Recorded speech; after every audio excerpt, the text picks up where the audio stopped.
this is going to be the structure of our presentation. We're going to look at some definitions really quickly. Then food and culture through oral history. We're going to talk a little bit about the story of the Lopez Bakery and their family. Then we're going to open that into a conversation about place and power, and then open it up for Q&A if you're out there either on Facebook or within the Zoom. Feel free to make a comment or ask a question at any point. It doesn't need to just wait till the end. So, yeah, we keep this interactive, folks. We make sure to try to bring everybody into the conversation as we have our special guests help drive our discussion. But yeah, jump on in and let's make sure to make this as engaging and interactive as we can on a Wednesday afternoon. you know, as soon as we started thinking about having conversations about food in Milwaukee, the next thing that we identified is we also want to talk about place, communities, and neighborhoods. And then that made us think about all the different power dynamics, all the different politics that are involved. So we introduced these definitions, not that we're going to read through all of them, but just to understand that oftentimes the stories of food are connected not just to what we eat, but culture and power and migration, and sometimes things like gentrification. So these are all just some definitions we wanted to offer here at the beginning. And I think in a lot of ways, Mitchell Street is a remarkable mosaic. We're going to talk more about Mitchell Street, but yeah, these are just, we wanted to put these up just to set the tone. Yeah, these are obviously ideas, realities that are dynamic and in action and in process all the time, you know. And so as much as we want to make sure to offer some education on this, we also want to complicate these and bring these into a very real and interactive set of discourses that we know we live and breathe every single day. So Keisha, let's go to the next slide. All right, so the first thing we wanted to do here is I'm going to take over. These are some of the questions we're going to discuss. Because we have Jorge with us, we also, Arijit and CK, feel free to contribute to this as we move forward. This is one of the images we had on the event for the Facebook, and it isn't a stock image. This is something that's found in Lopez Bakery. It's the chips being anointed before they go out into the world. But what I did a little bit is, Jorge, I went through your Facebook and pulled a ton of photos. One of my very favorite things to do in the world, actually, is bring people into your bakery and then have you, this is a picture of it happening on a school field trip I did with Sonia Thompson, is have you give a tour of the bakery case. There's each piece in the, so a tour is not complete absolutely without the ability to taste some. And you were so gracious during this visit, you brought us back into the kitchen and gave us some math lessons with boxes of butter. So everything else that goes into what happens. But Adam, you took me on, you had that, you gave me that very same experience. I didn't get the bakery lesson though. Oh man. You know, sometimes you got to bring 30 kids with you. Oh, okay. We'll do. So just here are some images just to make everyone hungry out there. I was compiling these late last night and I was getting super hungry just looking at these images. These are all. Hey, Adam, let's make sure we shout out our teachers. You know, we want to make sure that for these images that the young people that see them, they engage with actually part of their learning experience too. Let's do this. Yeah, go Jorge, ahead. tell us what we're seeing in each one.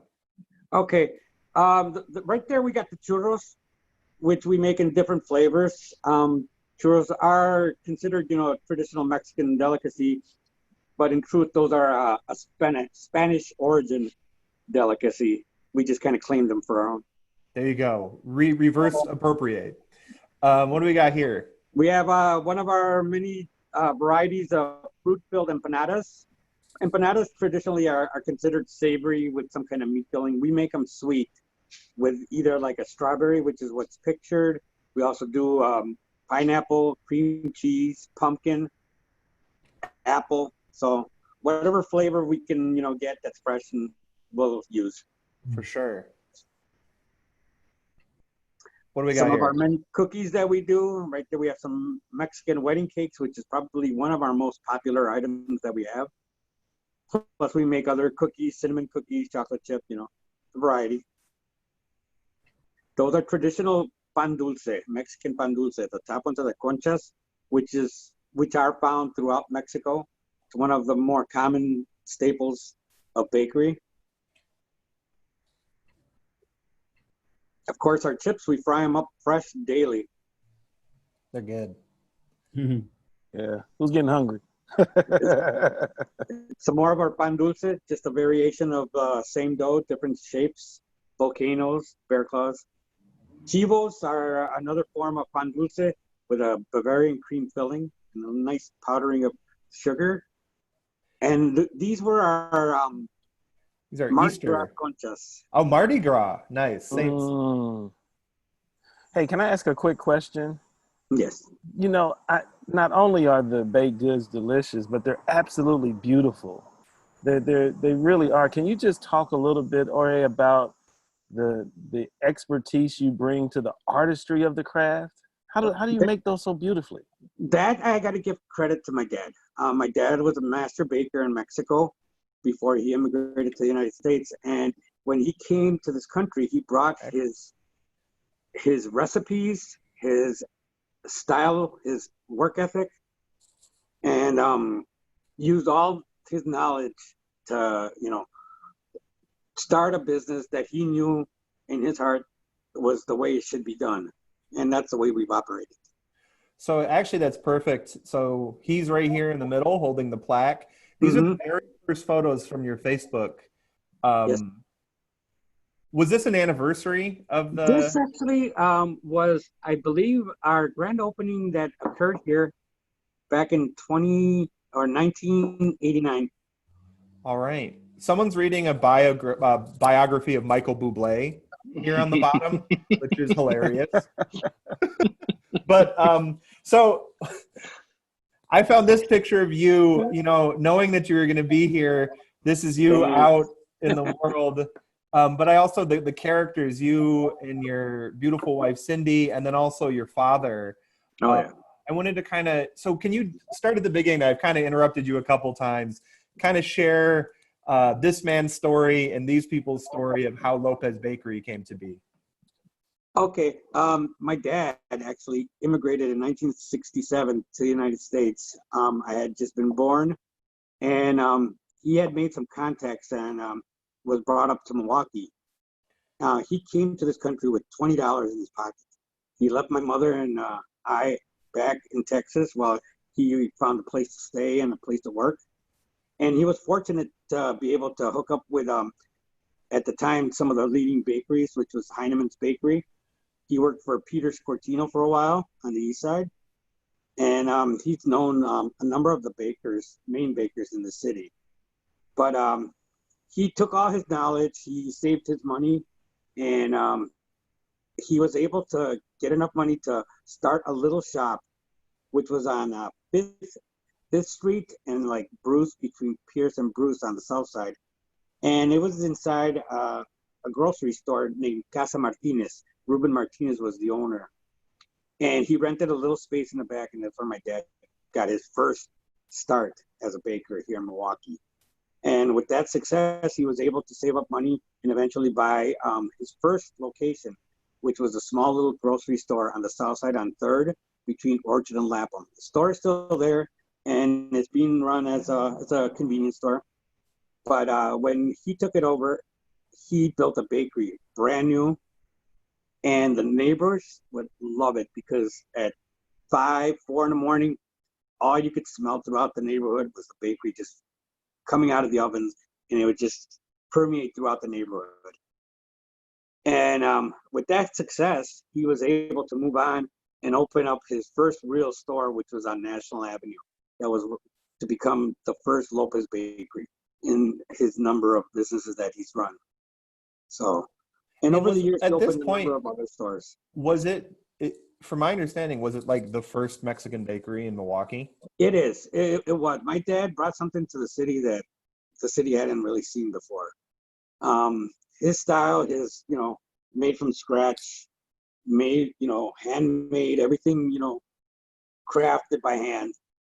That was the way he wanted to, the kind of product that he wanted to introduce to the city.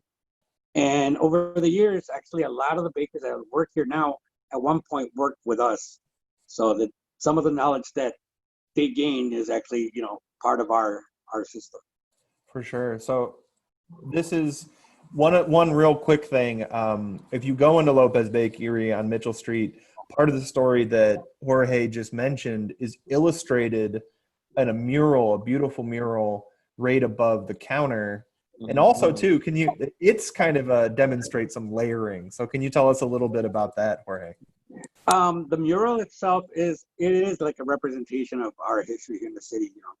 On one end, we have our National Avenue store. On the other end, you have our store, which we had on 16th and Lincoln. In the middle, Actually, you have I have that right there, right? Is that one? That's the National Avenue store. Okay. That was on 624 West National. And that's this one? That's the one. Yep. Yeah. That's an old picture. Wow. Anyways, the mural represents a little bit of the South Side. You have the Allen Bradley Clock Tower. You have St. Stanislaus. Then you have on the one end, which you can't really picture on the picture, but there's like a wheat field where the process actually begins out in the fields with the flour and the wheat. And then it just kind of transitions into our family and, some of the bakers and workers that we've had throughout the years. So, and also from my understanding, this was a We Energies office when you guys moved in, and they had already painted the mural, and you just painted your family's, the mural of the landmarks, and you painted your family's history on top. Yes. Yeah. It was there. It was a shame to kind of tear it down. So the artist that painted it ultimately, worked around it and made it into his own. For sure. So, hey, we've got a question from Virginia. What's going on, Virginia? Welcome back. Who painted the mural? His name is Juan Flores. He's a local artist. He's done work around the city and some other businesses. He splits his time between here in Milwaukee and in Miami. He's actually done work for Disney at Pandora in Animal Kingdom. He did a lot of the work, in their exhibits that they have there. So he's been a pretty busy guy. So I wanted to share because, something your father, and when I first met your father, we were talking about how he kind of cut his teeth in immigrant bakeries, but Italian immigrants. He was saying he got to know guys in the kitchen and that were of all backgrounds in Milwaukee. So it's kind of the fact that the Irish St. Patrick's Day parade, I know, is something you guys are connected to. Well, the Mexicans actually with the Irish, we have a special affinity with the Irish. We've always respected and enjoyed the culture of the Irish. And back during the time of the Cinco de Mayo and all, the warring that was going on, Ireland actually assisted Mexico in defending itself. So Mexicans like to celebrate the Irish. There we go. So also here's sort of these are from Dia de Muertos. Yeah, the Los Muertos are cookies. We make hundreds of those, hundreds and hundreds and hundreds of those every year. And this is your front display. Yes, it's what it's called an ofrenda. It's an altar that celebrates the Dia de los Muertos, and it's got all kinds of relics, pictures, mementos, things that were, that will bring back memories of a deceased one, a loved one. I see there's a bottle of tequila there, I think. Dia de los Muertos is the day that we celebrate our anniversary. That's our anniversary day. We kind of traced it back, and we know my parents opened in 1973, and it was around the fall. So we kind of narrowed it down to November 2nd. So that's our official date that we use. Oh, wonderful. So here are just some other images. Speaking of 1973, of you guys, I know a big part of your business model has become doing markets, right? Like you guys obviously have your restaurant, but you're out in the world. Yeah, we like to take our product out to the suburbs, especially. And we found that farmers markets are a great outlet. They provide, you know, the open atmosphere. It's a low overhead operation, and it allows us to take our product out to the suburbs, out to the people who a lot of times maybe have lived in the city at one time and moved out. So they'll reconnect with us, and you know, they'll have memories of when they used to go to our store on National or here on Mitchell or on Lincoln. And they always have the same thing to say. Goes, oh my God, I haven't seen you guys in a long time. And then everybody they'll buy a bunch of stuff, and then we have a customer again. So it works. Speaking of migration, I mean, there have been, you know, an influx. The first influx of Mexican families coming to Milwaukee was 100 years ago. So, you know, there are absolutely people from all over the Spanish-speaking world who have started to suburbanize, much like the Eastern and Central European people on the South side before them. Right. Mm-hmm. Another shot of your incredible case. This is actually right behind you right now. This is that's the mural right to my immediate behind right here. So this is Luna, an incredible Latina artist collective who collaborated with you guys to create that mural. And these are actually some more recent images of. This was during the COVID shutdown. We were providing, you know, packaged meals for frontline workers, you know, nurses, doctors, and they would be delivered and distributed throughout, you know, the different hospital or doctor networks that were around. These are some really badass ladies. Very much. And I know that you guys have been working through the pandemic, but you know, it's been kind of a blessing to bring your staff back on to work on some of these projects. Well, when the shutdown occurred, you know, our biggest concern was for our employees. You know, me and Cindy have our business, and you know, we can do it ourselves. But our employees, you know, sometimes that's all they have, and it's a difficult situation to be in. Yeah. When you lose your income, and you know, you're uncertain of the future. They're your family too, like. Yes. Some of the meals that we prepared. And then you guys are now back out at some of the markets as well, right?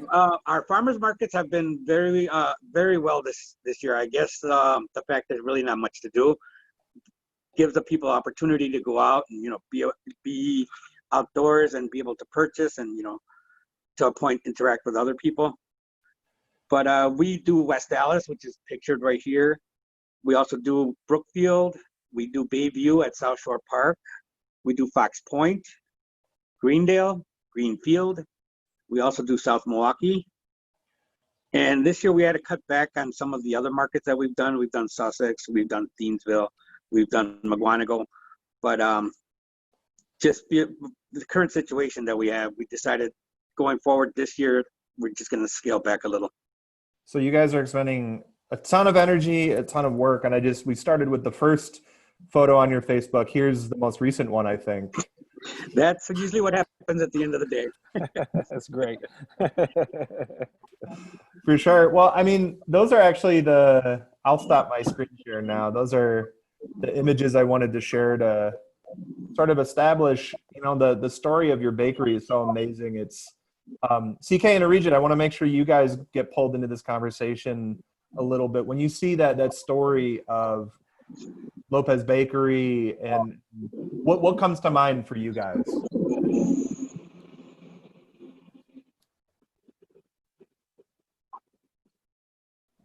It's 12 o'clock. Food, that's what comes to mind first. And then, of course, then I look at the tremendous contribution you have made to this country. And not just in contributions in terms of food and enhancing our culinary repertoire, but also to our economy, to our history, to our culture. And it's all done through extreme hard work and in connection. So that's really what comes to my mind when I see the food in front of me. Incredible food and incredible people. Yeah, I echo that, and also think of migration, right? I think this story had a lot to do with moving from Mexico, and you mentioned also Texas, and then coming to Milwaukee, and sort of like the experiences that I have had in Mitchell Street is a lot of, you know, delicious food and history, but also from places that are not necessarily in the US, and also takes me back to like my own history of coming, going, migrating from a different place and bringing all that food and culture into Mitchell Street. And it's also making me really hungry. Yeah. And even, I mean, I actually didn't know this until looking at your Facebook more closely. The city that your father came from was San Luis Potosí, which that's actually literally like the only city I've been to in Mexico. And maybe it's just it almost, it's in the Central Highlands of Mexico. It almost feels like it's from the Milwaukee, Wisconsin of Mexico. Like San Luis Potosí it's not like the biggest, fanciest city. It's kind of an old city. There's a lot of labor happening there. But I think like the fact that your father brought his recipes, his wherewithal, his baking tradition from a Milwaukee-like city in Mexico up to the most Milwaukee-like city of Milwaukee, something like. I think that's part of the reason that he was drawn here. I mean, something, similarity, at least with the culture and the lifestyle. So for sure. Yeah, Jorge, how is there an explanation of why Milwaukee, right? Like I think about the why my family came here. I've asked that before, and it was part of it was because of Chicago. Chicago is and always has been, a central hub, for immigrants. Mm-hmm. So Milwaukee was just a little bit north, and not as big as Chicago. So this is where he ended up. Otherwise, we would have been living in Chicago, which I don't think would have been that good. For sure. I mean, there's a piece of me too that thinks about, you mentioned when he opened his first bakery, it announces itself with the aroma, obviously, but in an interesting way, it's sort of, to CK, you're kind of talking about this a little bit.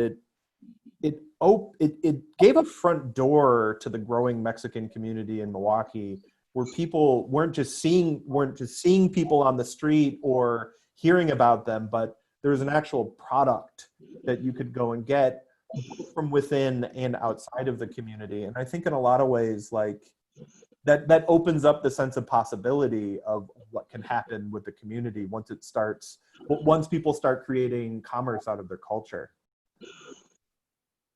Well, it also gets us into the very rich cultural exchanges and cultural imprints that then begin to reshape and redefine a city. Cities are not static entities. They're under constant evolution and constant change. And this really highlights how those cultural shifts occur over time. Making cities all the more exciting culturally, and also making cities the places where people want to be, because of the richness of the diversity. In fact, I want to highlight my colleague Laura Matthews. She mentions here in the chat that Jorge, your father's original location on National was her and her husband's favorite place for a breakfast date when they first moved to Milwaukee from Philly, Miami. And so it's also welcoming people into an ever-changing landscape.